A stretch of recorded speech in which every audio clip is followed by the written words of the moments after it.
Olá, estudiosos e adeptos da doutrina espírita. Estamos aqui mais uma vez para continuar o estudo de O Livro dos Espíritos com a ajuda do Descomplicando o Livro dos Espíritos.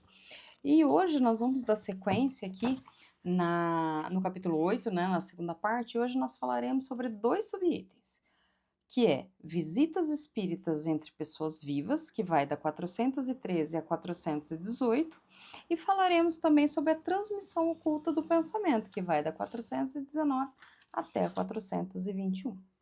Então, para começar, eu vou ler as perguntas do Visitas Espíritas entre Pessoas Vivas.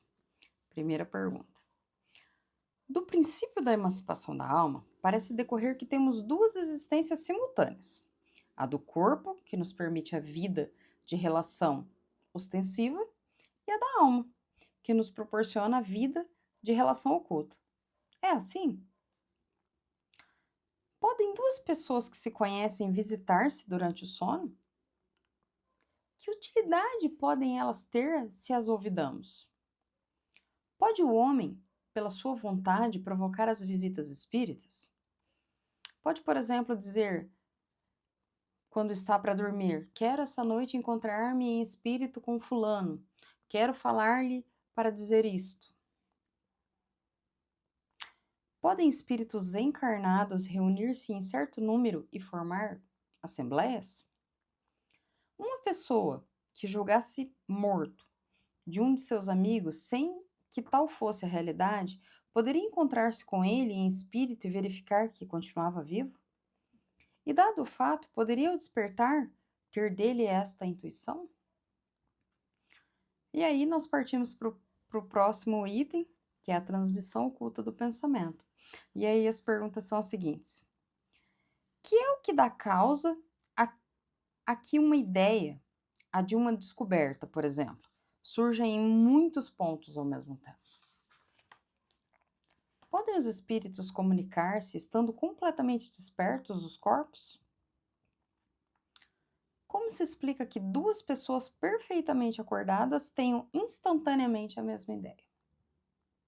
E aí, para explicar um pouquinho para a gente aqui, esses dois itens que vão falar sobre essas visitas que nós temos, espírita entre pessoas vivas e essa transmissão oculta de pensamento, nós vamos lá agora no texto que a Evelyn, no Descomplicando Kardec, traz para a gente, no Descomplicando o Livro dos Espíritos, e nesses dois subitens ela vai trazer os seguintes textos. Lembrando que esses textos foram escritos decorrente das perguntas das respostas que os espíritos deram a Kardec para as perguntas que nós acabamos de ler, ok? E o primeiro item diz assim: visitas espíritas entre pessoas vivas, né? De acordo com o item, o princípio da emancipação da alma sugere que temos duas fases. Durante o sono, a vida da alma prevalece, proporcionando uma relação oculta, enquanto a vida de relação ostensiva, essa ocorre no corpo. Duas pessoas que se conhecem podem sim visitar-se durante o sono, mesmo sem perceberem. Essas visitas podem ser úteis e, embora muitas vezes as esqueçamos ao acordar, a intuição desses eventos pode nos influenciar a ter ideias que surgem espontaneamente.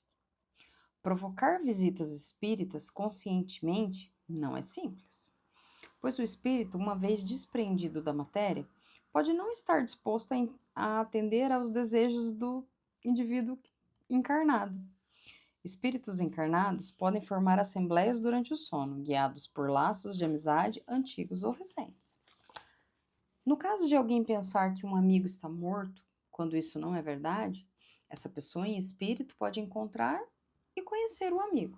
Ao acordar, ela pode ter uma intuição da existência contínua desse amigo, desde que não tenha sido imposto, como uma prova, a crença da morte dele. Então, esse foi o texto aqui sobre as visitas, né? E aí, o próximo item, que é a transmissão oculta do pensamento, o texto sobre as respostas é o seguinte: quando temos uma ideia, como uma descoberta, ela pode surgir em vários lugares ao mesmo tempo.